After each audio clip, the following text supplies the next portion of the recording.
evening, everyone. Today, we reflect on two moments in the book of St. Luke, where the blind struggles to see and a sinner sees clearly.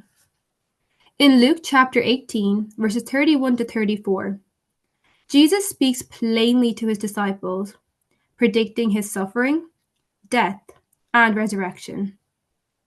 Jesus in this passage is outside Jericho and is preparing for his journey to Jerusalem. He directly connects what the prophet said about the Messiah to himself and says that everything is going to be fulfilled. But he must go up to Jerusalem for it to happen. He is aware that he is going to die, but he goes anyway. This is a very key point. He has the courage to face what must be done, and so he says to them, I'm going to Jerusalem. He's going to go up there, and what the prophet said about the Son of Man is going to happen. He will be handed over to the Gentiles, and he will be mocked and insulted and spat upon. Who are the Gentiles, you may ask? The Gentiles are the non-Jews. So who are the non-Jews? The non-Jews are the Romans. The Romans were going to take him and treat him awfully. The Jewish people also treated him awfully. Everyone treated him awfully, except for a very few. But once again, he went anyway. And after they had whipped him, they will kill him. But 3 days later, he will rise. When Jesus talks about death, he talks about his resurrection. He had a purpose to go up to Jerusalem. The purpose is to die so that he can rise again. Sometimes in life, we have to sacrifice for something better. Some things are done because something good results.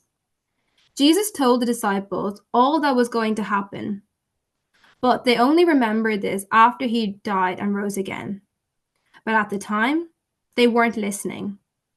They were probably distracted by other things or thought that Jesus was just talking.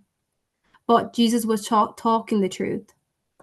Sometimes when Jesus is talking to us about difficult things, we also aren't listening like the apostles.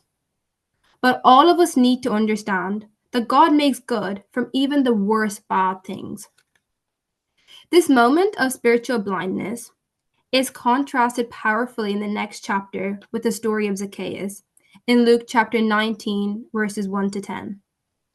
We all know the story of Zacchaeus, the tax collector. Here we see a man, though materially rich and socially outcast, earnestly seeks to see Jesus.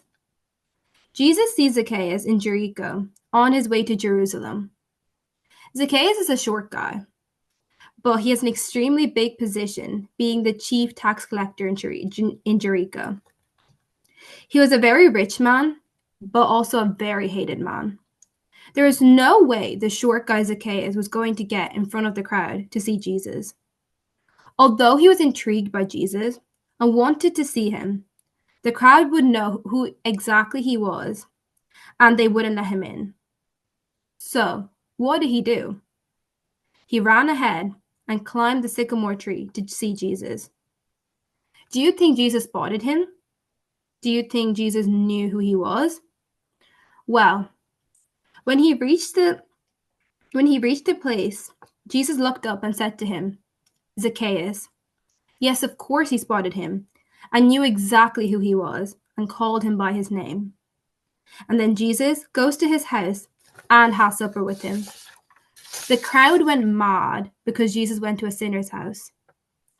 Sometimes we feel we are too short. The life that we've been living is too small. So we must use the things to our disposal. The discipline, the word of God, the prayer. We have to climb the sycamore tree so that we can see Jesus.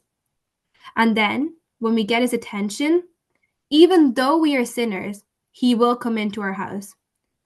But we also have to be willing to go to other people's homes. There are people that will say, no, you can't go there. That person is a drunk or a drug addict or this and that. But guess what? Most of us were that too at some time or another. St. Paul says, We comfort others as he has comforted us. We forgive others as he has forgiven us. If you've realized that you are really a sinner, you can't condemn other sinners. You will love them and reach out. And that's what Jesus tells us to do. So let's climb the sycamore tree. If you are short, use the prayer, the study, the word of God, the sacraments, the community. Let's climb the tree and get his attention. And Jesus will come to our houses too. May God bless you all. And let's all believe that all things are possible with God. Thank you.